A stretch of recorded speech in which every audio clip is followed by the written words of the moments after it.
Welcome, ladies and gentlemen, to another episode of the Lore of League of Legends. For this episode, I was going to be covering Skarner originally, but with the actual release of the newest champion, I decided to push it back a day or so to get this one done and released for you. So, without further ado, I present to you the lore of Taliyah, the Stoneweaver. Enjoy.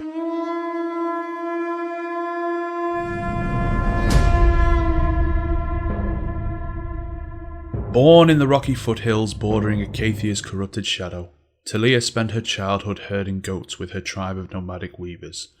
Where most outsiders see Shurima as a beige and barren waste, her family raised her to be a true daughter of the desert and to see beauty in the rich hues of the land. Taliyah was always fascinated by the stone beneath the dunes. When she was a toddler, she collected colourful rocks as her people followed the seasonal waters. As she grew older, the earth itself seemed drawn to her, arcing and twisting to follow her tracks through the sand. After her sixth high summer, Taliyah wandered from the caravan in search of a lost goatling that had been placed in her charge. Determined not to disappoint her father, the master shepherd and headman of the tribe, she tracked the young animal into the night. She followed the hoof prints through a dry wash to a box canyon. The little beast had managed to get high up the rock wall, but could not get down. The sandstone called to her, urging her to pull handholds from the sheer wall. Taliyah laid a tentative palm against the rock, determined to rescue the scared animal. The elemental power she felt was as urgent and overwhelming as a monsoon rain. As soon as she opened herself to the magic, it poured over her, the stone leaping to her fingertips, bringing both the canyon wall and the beast down on top of her. The next morning, Taliyah's panicked father tracked the skittish bleats of the goatling. He fell to his knees when he found his daughter unconscious, covered loosely in a blanket of woven stone. Grief-stricken, he returned to the tribe with Taliyah. 2 days later, the girl awoke from fevered dreams in the tent of Babajan, the tribe's grandmother. Taliyah began to tell the wise woman and her concerned parents of her night in the canyon, of the rock that called to her. Babajan consoled the family, telling them that the patterns of rock were evidence the great weaver, the desert tribe's mythical protector, watched over the girl. In that moment, Taliyah saw her parents' deep worry and decided to conceal what really happened that night. That she, not the Great Weaver, had pulled at the desert stone. When children in Taliyah's tribe were old enough, they performed a dance under the face of the full moon, a manifestation of the Great Weaver herself.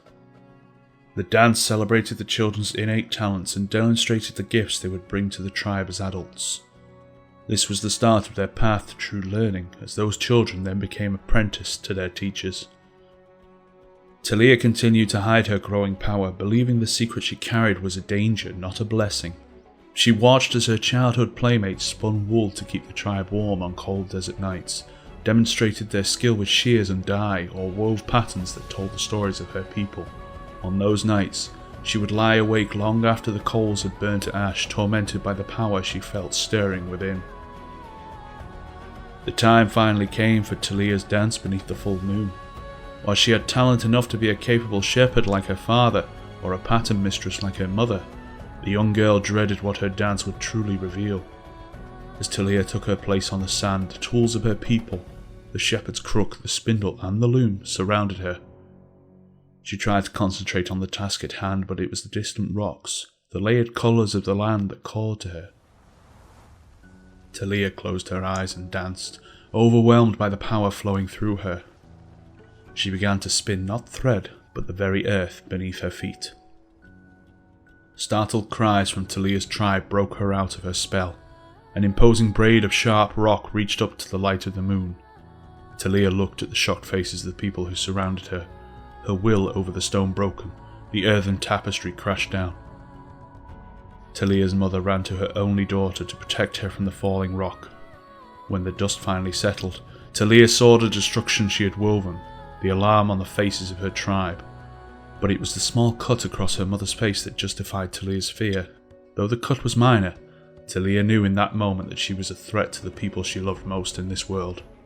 She ran into the night, so weighed down by despair that the ground trembled beneath her feet. It was her father who found her again in the desert. As they sat in the light of the rising sun, Taliyah confessed her secret in choked sobs. In turn, he did the only thing a parent could do. he hugged his daughter tightly. He told her that she couldn't run from her power, that she must complete her dance and see where her path would take her. Turning her back on the Great Weaver's gift was the only danger that could truly break his and her mother's heart. Taliyah returned with her father to the tribe. She entered the dancers' circle with her eyes open. This time, she wove a new ribbon of stone, each colour and texture a memory of the people surrounding her. When it was over, the tribe sat in awe. Taliyah waited nervously. It was time for one of her people to stand as her teacher and claim the student. What felt like eons stretched between Taliyah's hammering heartbeats. She heard gravel shift as her father stood. Next to him, her mother stood. Babajan and the dye mistress and the master spinner stood. In a moment, the whole tribe was on its feet. All of them would stand with the girl who could weave stone. Taliyah looked at each of them. She knew that a power like hers had not been seen in generations, perhaps longer. They stood with her now, their love and trust surrounding her, but their worry was palpable. None among them had heard the earth call as she did. As much as she loved these people, she did not see the one who could show her how to control the elemental magic that coursed within her. She knew that to stay with her tribe was to risk their lives. But it pained all of them. Taliyah said farewell to her parents and her people and set off alone into the world. She journeyed west toward the distant peak of Targon, her natural connection to rock drawing her toward the mountain that brushed the stars. However, at the northern edge of Shurima, it was those who marched beneath the banner of Noxus who discovered her power first. In Noxus, magic like hers was celebrated, they told her, revered even. They promised her a teacher. The land had raised Taliyah to be trusting, so she was unprepared for the smooth promises and practiced smiles of Noxian dignitaries. Soon the desert girl found herself an unbending path, passing under many Noxtora, the great iron gates that mark the Empire's claim over a conquered land. The crush of people and the layers of politics within the capital city were claustrophobic to a girl from the open desert. Taliyah was paraded through the tiers of Noxian magical society.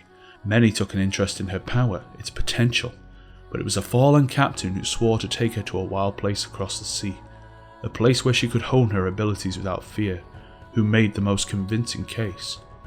She accepted the young officer's offer and crossed the sea to Ionia.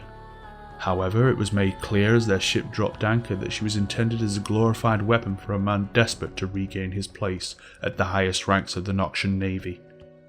At dawn, the captain gave her a choice: bury her sleeping people in their homes, or be discarded in the surf.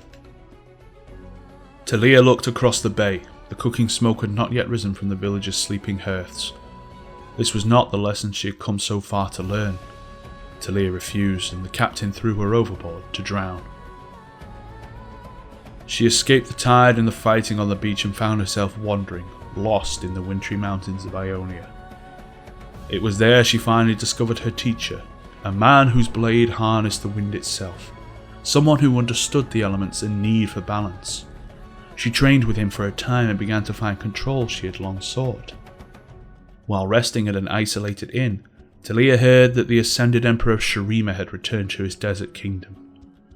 Rumour had it this emperor turned god sought to gather his people, the disparate tribes, back to him as slaves. Even with her training unfinished, there was no other choice. She knew she must return to her family to protect them. Sadly, she and her mentor parted ways. Taliyah returned home to the sand-swept dunes of Shurima as the punishing rays of the sun beat down on her. Taliyah pushed further into the desert, determined to find her people. Hers was a will of stone, and she would do whatever was necessary to protect her family and her tribe from the danger that loomed on the horizon.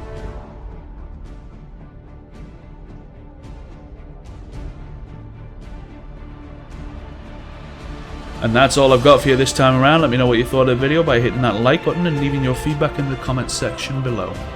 I'll be posting the next part of Taliyah's lore, the extended version, Echoes in the Stone, probably later today or tomorrow morning, first thing. So, with that said, thanks for watching everyone, and as always, I'll see you next time.